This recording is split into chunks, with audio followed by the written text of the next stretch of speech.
આ ક્યાં ભાઈ ગયો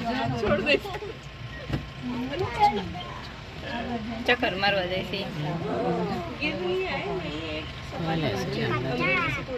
પેક કરવાનું પિંજરું છે પાછો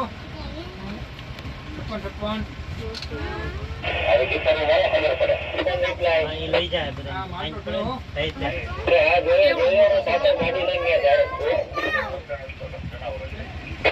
યાત્રા ગાડી હોય ને એની યાર પીછલીને હલવા જ નહોતી અહીંયા હલવા જ નહોતી અહીંયા રાખ્યા 4 વર્ષમાં